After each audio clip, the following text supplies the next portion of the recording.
In West Palm Beach, Florida, I'm Tavis and I'm Cornel West. This is the final stop on our 4-state poverty tour 2.0.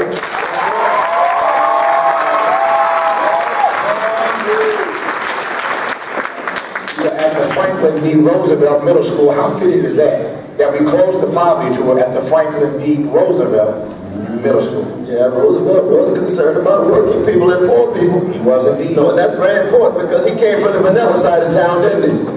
He's a white brother, but he still cared about poor people, right? So it's a human affair, right? We talk about humanity. We talk about everybody having value. I don't care what job, I don't care what culture. That's what the love came about. Oh, you understand. Somebody understand on that. So it is a delight for us to be in Florida on the last stop of what has been a 4-state poverty tour. We started this tour days ago in Ohio, and then we traveled to Virginia, and then we traveled to Pennsylvania, and now here we are again on the final stop of this 4 battleground state poverty tour 2.0. There are a number of states in this country that the entire nation is paying close attention to, because as goes the vote in these states, so goes the White House. So Florida, Florida is perennially at the top of the list of states to watch in any major election. We won't talk about that too much today, but things happen in Florida that make it an interesting place to cover, an interesting place to watch when it comes to presidential politics, obviously. And so again, fitting for us to be at the Franklin D. Roosevelt Middle School here in West Palm Beach, Florida, for the last stop on what has been a wonderful tour of trying to raise the issue of poverty higher on the American agenda, particularly in this presidential election year. More about that in case you're just tuning in. Let me start this conversation, first of all, by thanking the school district and by thanking specifically Franklin D. Roosevelt Middle School for having us here. Please thank the school for allowing us to be here.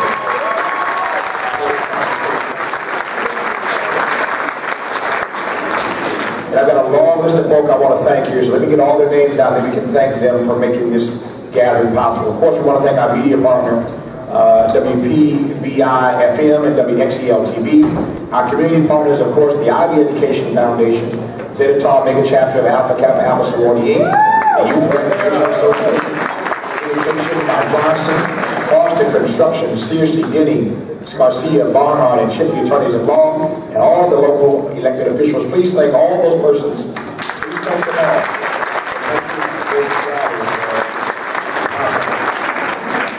This is fascinating, Doc, because we've had a number of audiences across the country where we've talked to all ages as we discuss this issue of poverty.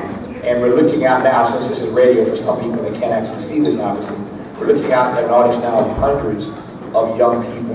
Precious young folk. And this really, is fascinating as a place to close, because it really does underscore what this conversation is really all about. This conversation about poverty is really about the future. It's about what kind of country we're going to have. And as we've said all along on this tour, the fastest group of Americans falling into poverty, or the group of Americans falling fastest into poverty, women and children. Women and children are falling faster into poverty in this country than anybody else. I want all the young people to listen to me on this. I want every young person to hear me on this one statistic. This just came out the other day. This statistic came out the other day. So the country that we live in, that we call home, the land of the free, the home of the brave, the United States of America, and we're all proud to live in America. But in this country, tonight in America, 50 million people will go to bed hungry. 50 million people in our country tonight will go to bed not having had enough food to eat. Guess how many of that 50 million are children, just like you, young people like you? 9 million. 50 million people tonight go to bed without having enough to eat. 9 million of them are children. And that's what makes this conversation so meaningful. That's what makes the timing so significant. And that's why Dr. West and I have left. He, of course, left the classroom at Union Theological Seminary in New York. I left my TV and radio studio in Los Angeles to get on the road together to try to beat the drum about this issue. It's one thing for one person to beat the drum, but if a second person starts beating the drum, and a third person starts beating their drum, you get the point, a bunch of young folks start beating the drum about what's happening to them in this country.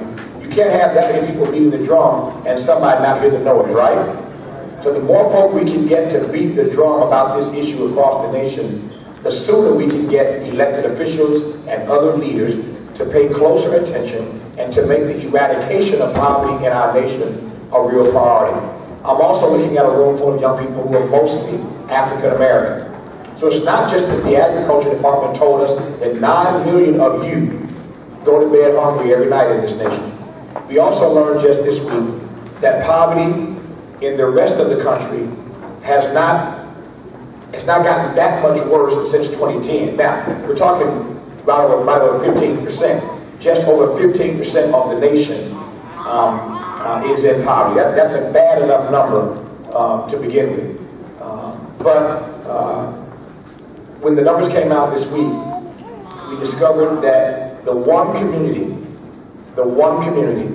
where poverty has gone up over the last couple of years, you might want to guess? You got it, young people. The black community.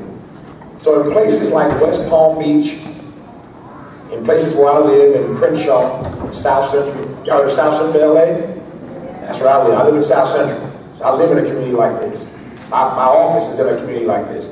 So in places like South Central, in places like West Palm Beach, in places where Dr. West hangs out in New York, like Harlem, where there are concentrated numbers of black folk, poverty over the last couple of years has gotten worse in our community. We are the one community where it has gone up. So I want to say up front that we're here today, and I'll let Doc have his own say, there's going to be by the other in this conversation. I want to say up front that we are not here today to push any political agenda. We are not here today to take sides. We are not here to advance a particular person, a particular orthodoxy. What we are here today is to talk about the truth, to talk about the facts, to talk about what is happening in our country, and particularly how it's impacting communities like West Palm Beach. Now, I'm not from Florida, but I've got a lot of friends who live in West Palm, and I've been to Florida 1,000 times in my life, and I've been to West Palm a whole bunch of times. I've got some friends, and some of you know, some of the older folk in this room know some of my long-time friends. The Coleman family, I know the entire Coleman family, Coleman Funeral, I've been knowing them for 25 years. The Kinsey family, I know Bernard and Shirley from West Palm, Bernard is from here. They're my neighbors in LA. So I know a lot about West Palm. I've been here a number of times. I've known Elvin for years, and he, of course, is from West Palm. So I know this community, and I know the distinct difference between what it means to live and work in West Palm, what it means to live and work in Palm Beach. I get that distinction. And in a very real way, although it may be impolitic to say, that's a pretty good metaphor for what's happening in our country. What these numbers proved the other day is that the folk who are rich are getting richer. And the folk who are poor are getting what? Poorer. That's what's happening in America. The rich are getting richer, the poor are getting poorer. So that's not about, let me be frank about this, that's not about Barack Obama. It's not about Mitt Romney. It's about the American people. Listen to this. 1 out of 2 Americans is either in or near poverty. There are 300 million people in this country. So for all you students who are bright at math, here's a math question for you. If there are 300 million Americans and 1 out of 2 of us is in poverty, how many people is in poverty in America? Huh? You got it, 150 million. There are 300 million Americans. 1 out of 2 of us, that means half of us are in poverty, so in or near. So if there are 300 million Americans and 1 out of 2 of us is either in or near poverty, that means you're in poverty or you're low income, which means you're a paycheck or 2 away. So 150 million are in or near poverty. That's a serious issue. That's not a black thing or a white thing, it's not a Republican thing or a Democratic thing. This is an American catastrophe that we have to address. And that's why we came to a place like West Palm, because all across the nation, the numbers are indicating that poverty is growing in this country, and it is particularly hitting women and children like you hardest. And it's especially hitting communities of color hardest. So anybody that doesn't get that, or thinks that Dr. West and I are playing politics with it, doesn't understand what our motivations are. More importantly, we accepted this invitation by the Ivy Educational Foundation. We came here because we celebrate the work they have done now for 10 years. Let's give them some love. 10 years.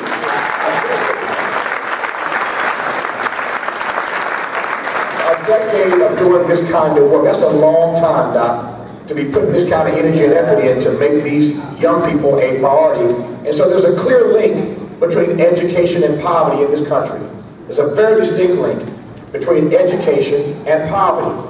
And so, you know, the better you are educated, the more likely it is that you're going to do better in life. That's what it has typically been.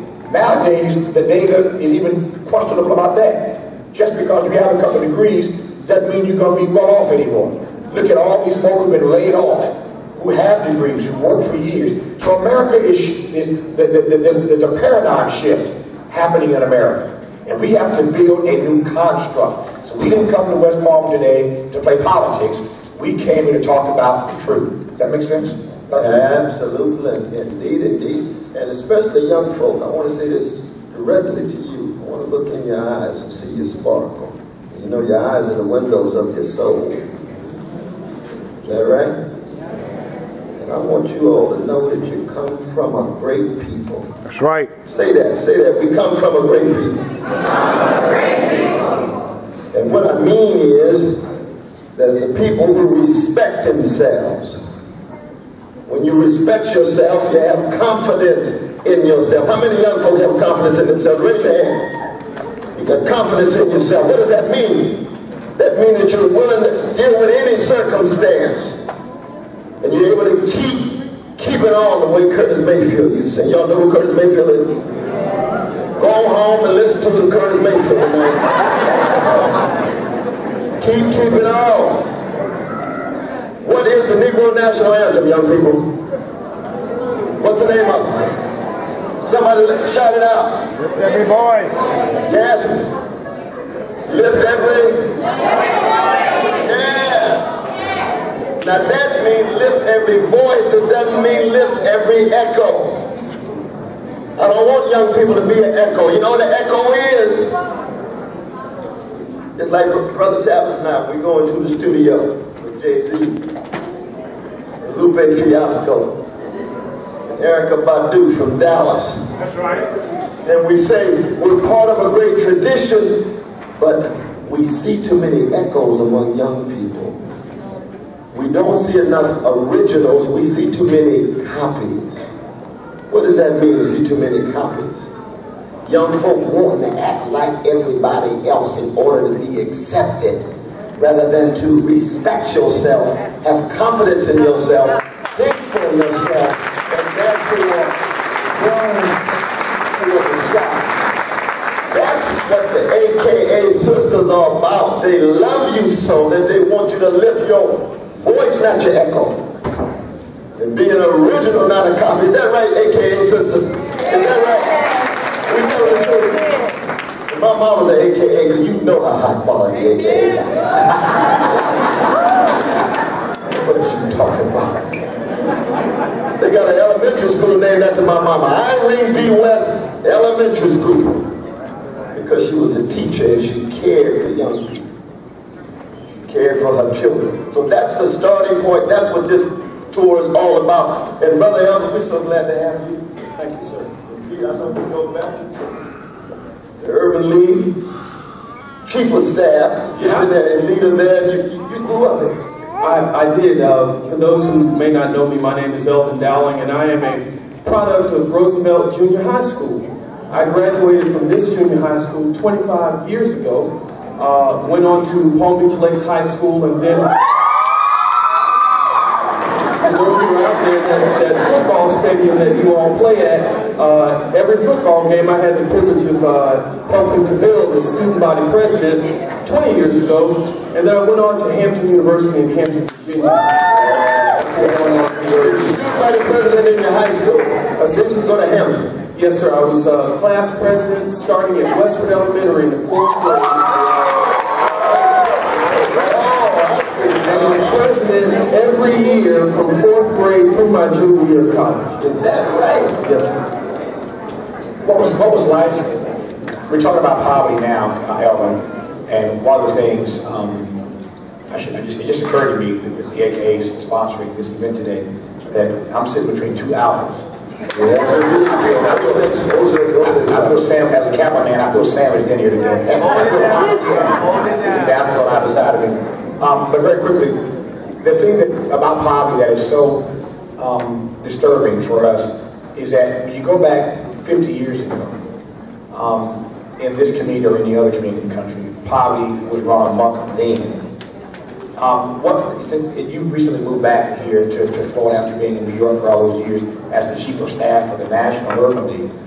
So you served in a national organization honorably for all those years and decided to come back home to your wife and your 2 kids, back to Florida, back home. But as you move around where you grew up, and you just gave us a wonderful history of what you experienced in this town in terms of education, what are the distinct differences, or what do you see that disturbs you from what you saw growing up here 25 years ago and what you see coming back here 25 years later, where poverty and related issues are concerned? Certainly. Here at Roosevelt, we read a story many years ago called A Tale of Two Cities. And it starts out by saying it was the best of times, it was the worst of times. It was the age of wisdom, it was the season of life. Palm Beach County in general and West Palm Beach in particular is like a tale of two cities. There is extreme wealth on one end and extreme poverty on the other. The challenge that I've had over the past 20 plus years being gone and often visiting and coming back home and now being a permanent resident of West Palm Beach is that I realized that very little has changed since I left 20 years ago. That's right. And something at some point has to give. At what point do we as an African American community, when we look at neighborhoods like Pleasant City, when we look at Australian Avenue, when we look at 15th Street right behind us, and very little has changed, we have to begin asking ourselves the fundamental question, what are we doing wrong, or what are we not doing? And I think part of that has to be holding our elected leaders accountable for making sure that we have economic development in our communities. I've had an opportunity to go to your office in Crenshaw, and I realized what can happen when you take an old nightclub, for example, like yours, and turn it into a center for economic development. We can do that right here in West Palm Beach, but it takes political will, it takes courage, and I'll be honest with you, Tavis, we haven't had very much of that since the days of Mar Ford Lee and Alcee Hastings and those stalwart fighters in the community who often said, no one can save us, for us, but us. If it is to be, it's up to me. So you're talking about leadership. Which is lacking, unfortunately, Dr. West. Leadership is critically important to anything that we do. Yeah. And when we don't have leadership, leaders who are willing to stand up and say, who gives a damn about political party? Who cares about what fraternity, sorority you're in? This is about helping people to step into their greatness. Until we're willing to do that, we're going to continue to be in this same rut that we're in.